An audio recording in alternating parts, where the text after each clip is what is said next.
Ωραία, στο τέλος της εκπομπής το θέλω. Εχθές κάναμε μια τηλεφωνική επικοινωνία με τον Δήμαρχο Ρεοκάστρο, τον κύριο Σαραμάντο, μιλώντας για την περιοχή του Δρυμού, όπου ο κόσμος εκεί δεν μπορεί να πιει το νερό. Και για μας είναι μια παράδεκτη κατάσταση το 2013, όταν έχουν περάσει τόσα κοινοτικά πλαίσια στήριξης, τόσα ΕΣΠΑ, Ντελόρ παλιότερα, να υπάρχουν περιοχές που να μην πίνουν καθαρό νερό. Είναι ντροπή. Όπως είναι ντροπή να έχουμε δίκτυο με αμίαντο. Και σήμερα που οι παχές αγελάδες έχουν γίνει πετσί και κόκαλο, δεν υπάρχουν λεφτά, προσπαθούμε να λύσουμε τα προβλήματα. Τώρα είναι αργά. Ο κύριος Σαραμάντος εχθές, το υπενθυμίζω για να βάλω μια σειρά στο ρεπορτάζ, μιλώντας για τη Μυγδονία, για τον πρώην Δήμο Μυγδονίας, είπε ότι είναι τερατοκοσμικό το δίκτυο ίδρευσης, ότι δεν έγιναν έργα από το 2003 και μέχρι σήμερα και τώρα έρχομαι εγώ ως δήμαρχος, είπε ο κύριος Σαραμάντος εχθές, για να κάνω τα έργα, να τα λύσω, ενώ λέει στο Δήμο μου, που ήμουνα δήμαρχος, γιατί ο κύριος Σαραμάντος δεν ήταν δήμαρχος Ρεοκάστρου, από την ενοποίηση προέκυψε δήμαρχος Ρεοκάστρου, τον Καλλικράτη, είπε ότι τα είχα κάνει. Αφήνοντας σαφώς υπονοούμενα, μάλλον όχι υπονοούμενα, ευθέως είπε για τις προηγούμενες διοικήσεις. Ο πρώην δήμαρχος Μυγδονίας, ο κύριος Δημήτρης Γαβότσης, θέλει να κάνει την παρέμβαση, να δώσει την απάντηση και φυσικά εμείς είμαστε ανοιχτοί σε αυτό το θέμα, είναι δεδομένο. Κύριε Γαβότση, καλησπέρα.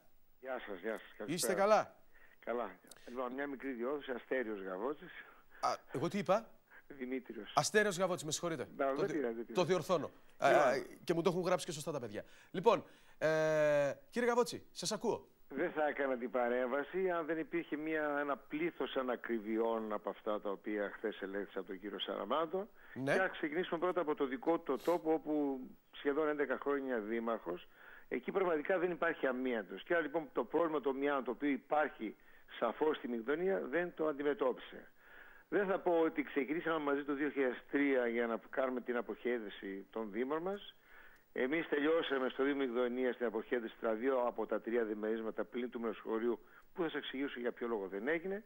Ο κύριος Σαραμάντος σήμερα ακόμη ψάχνει να βρει, να εντάξει το 1.200.000 της μελέτης, το οποίο υπάρχει στην αποχέτευση. Άρα μιλάμε για μια καθυστέρηση στο Δήμο Καλιθέας, δυστυχώς, που πλήττεται πραγματικά από προβλήματα έντονα περιβαλλοντολογικά και λόγω της ιδιορυθμίας του Δήμου, όπου αποσχολούνται πολλοί στην κτηνοτροφία και στην πτηνοτροφία, με ό,τι συνεπάγεται τούτο στο περιβάλλον.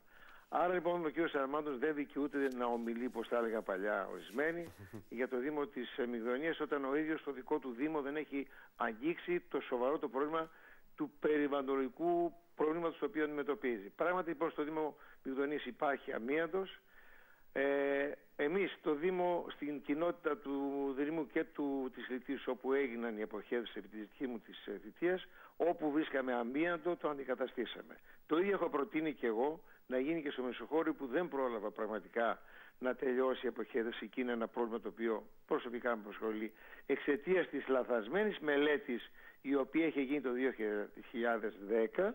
Εκεί είχα προτείνει στον κύριο Σαραμάντο να ανέλαβε να προχωρήσει, να διορθώσει τη μελέτη. 3 χρόνια δεν είχε ενσκύψει στο πρόβλημα και εγώ το καταγγέλλω ότι υπάρχει δόλος. Γιατί? Δεν θέλει να αφιερώσει χρήματα για το Δήμο Μυγδονίας. Τον θεωρεί ότι ψηφοθυρικά γι' αυτό είναι χαμένος. Ίσως προσπαθεί να βρει χρήματα να εντάξει άλλα έργα στα οποία υπολείπεται, πιστεύοντας τους δικούς του προσωπικούς λόγους. Άρα λοιπόν στο Δήμο Μυγδονίας και αποχέτευση έγινε, και όχι μόνο αποχέτευση, και βιολογικός καθαρισμός, που ο Δήμος Καλιθέας δεν χρειάζεται, διότι πάει στον βιολογικό της Σύνδου. Άρα μιλάμε για μια διαφορά 4 εκατομμύριων ευρώ, τα οποία είχα ανέβει τότε εγώ από ΕΣΠΑ.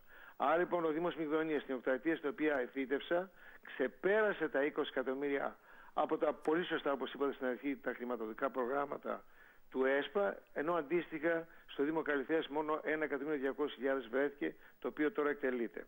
Άρα λοιπόν τώρα στο θέμα της αποχέτευσης δεν μπορεί κανείς να μιλά για τον αμίαντο. Και βέβαια ο μύρος όσο προχωράμε στην αποχέτευση θα διορθώνεται. Επίσης μιλάει ότι δεν μπορεί να προχωρήσει τα έργα διότι βρήκε ένα χρέος. Πράγματι το χρέος προκύπτει όταν κάποιος κάνει έργο. Αν δεν κάνει κάποιος έργο δεν αφήνει και χρέος πίσω. Το χρέος όμως που αφήσαμε εμείς στο Δήμο Μυγδονίας είχε προκύψει, δεδομένου ότι, όπως πολύ καλά γνωρίζετε, το ΕΣΠΑ έχει επιπλέον ΦΠΑ, ίδιους πόρους. Η αποχέτευση συγκεκριμένα θέλει αντιστηρίξεις που δεν είναι στις αναλώσιμες δομές που προστείνει το ΕΣΠΑ, κάποιες διατήσεις που κάναμε στον δρόμο του Κιλκής, τα οποία κόστησαν.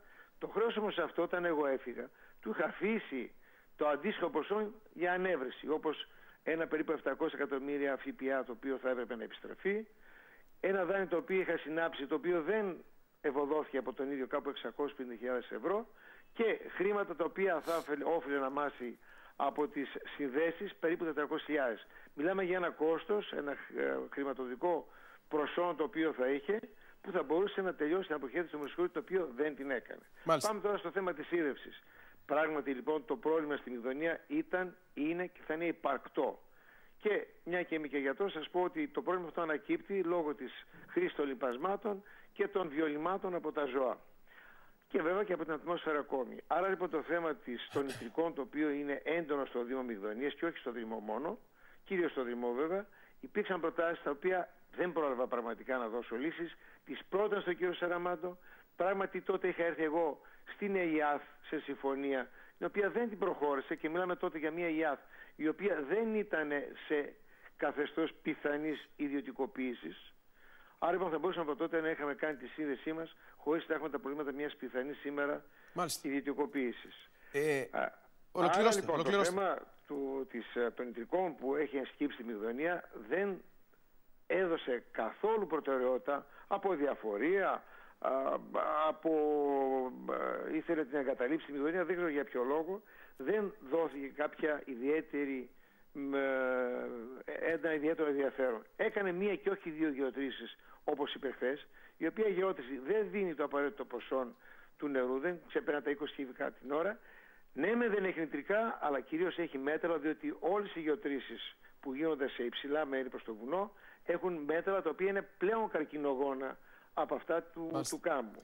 Υπάρχουν λύσεις για το νερό της Μυγδονίας, χωρίς κανείς να εξοδέψει ιδιαίτερα πράγματα, τα οποία τα έχω προτείνει, δεν έχουν δοθεί, είναι μέσα στο πρόγραμμά μας, θα τα δικαιώσουμε κάποια μέρα. Μάλιστα.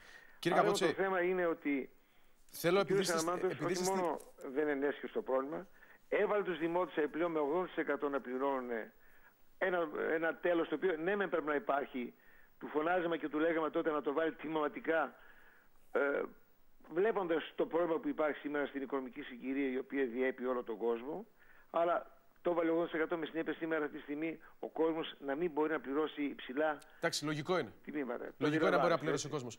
Κύριε Καπότσι, θέλω να ρωτήσω το εξής. Δεν έχετε απαντήσει σε κάτι. Είπε εχθές ο κύριος Σαραμάντος, ο δήμαρχος Ωρεοκάστρου, ότι στη δημοτική επιχείρηση ίδρευσης αφήσατε ένα μεγάλο χρέος και είπε ότι είχατε χρεωμένα τα μισά ρολόγια από τα υπόλοιπα γιατί οι άλλοι ήταν ψηφοφόροι σας. Λοιπόν, και είχαν τζάμπα νερό. Θέλω μια απάντηση σε αυτό. Να το προχωρήσει παραπέρα. Θα πρέπει να ξέρετε ότι στο Δήμο Μυγδονίας τα τελευταία χρόνια υπήρξε μια ανάπτυξη της τάξεως των 120%. Η οποία ευτυχώς για μένα, δυστυχώς για άλλους, το 9 με την κρίση σταμάτησε. Αντιλαμβάνεστε λοιπόν σε ένα Δήμο και κυρίως στο Μεσοχώριο, όπως είναι, με μια νέα οικιστική ανάπτυξη τόσο έντονη και κυρίως άναρχη, που μόνο ο Δήμος δεν φταίει, ήταν θέμα πολεοδομίας, αντιλαμβάνεστε ότι ορισμένα πράγματα πραγματικά ξέφυγαν. Το θέμα είναι ότι το χρέος δεν προέκυψε από την ίδρυση. Το θέμα προέκυψε από την αποχέτευση που έγινε, και οι λύσεις και οι προτάσεις υπήρχαν. Υπήρχαν και τα χρήματα τα αντίστοιχα, τα οποία εγώ καταγγέλλω ότι ο κύριος Σαραμάντος δεν ενέσκυψε για να τα συμμαζέψει, για να πληρώσει και να προχωρήσει. Ωραία. Και να αφήσουμε σήμερα την Δημοτική Ενότητα του Μεσοχωρίου χωρίς αποχέτευση. Το οποίο εγώ αισθάνομαι πάρα πολύ άσχημα. Μάλιστα. Όπως και για την κατηγορία που σας είπε χθες για την καταγραφή των ρολογιών, νομίζω ότι και σε αυτό απαντήσατε. Σας απάντησα. Για το κομμάτι του ψηφοδρικού, εγώ δεν έχω να σας ρωτήσω κάτι άλλο. Νομίζω ότι καλύψατε όλα από τον κύριο Σαραμάντος εχθές. Εγώ νομίζω ότι θα πρέπει ο κύριος Σαραμάντος να κοιτάξει και λίγο στην Καλυθέα, όπου εκκρεμεί σε αγγελική παρέμβαση, δεδομένου ότι εκεί το νερό που υπάρχει, λόγω της έλλειψης χλωρίωσης, που η χλωρίωση είναι κάτι πάρα πολύ απλό, είναι γεμάτο από κολοβακτηρίδια. Και τονίζω ότι υπάρχει εισαγγελική παρέμβαση. Ας κοιτάξει λίγο το Δήμο του και μετά ασχοληθεί με τα υπόλοιπα. Κύριε Γαβότση, θα είστε υποψήφιος δήμαρχος την επόμενη σε λίγους μήνες? Θα είστε. Αυτό που θέλω να πω, και το είπα και στον κύριο Σαραμάντο χθες, αλλά το είπα και στον κύριο Καραμπατσό, τον δήμαρχο Νάου σας, πριν από λίγο, είναι ότι αυτό που πρέπει να κοιτάξετε, γιατί η κατάσταση με το δίκτυο της συντρευσής, με την ποιότητα του νερού δεν είναι καλή στο συγκεκριμένο Δήμο και νομίζω ότι το ξέρετε πολύ καλύτερα από μένα αυτό το θέμα. Λοιπόν, αυτά πρέπει να τα λύσετε. Γι' αυτό σας επιλέγει ο κόσμος, όχι προσωπικά, εννοώ γενικά. Όλοι όσοι κατεβαίνετε για δήμαρχοι. Παρόλο που είμαι αντιπολίτευση, σας λέω, το 2011 έδωσα τις προτάσεις και τις λύσεις. Δυστυχώς ο κύριος Σαραμάνδος δεν ενέσχυσε το πρόβλημα για λόγους ιδιοτέλειας. Ωραία. Κύριε Γαβότση, ευχαριστώ πολύ. Να είστε καλά. Να είστε καλά. Λοιπόν,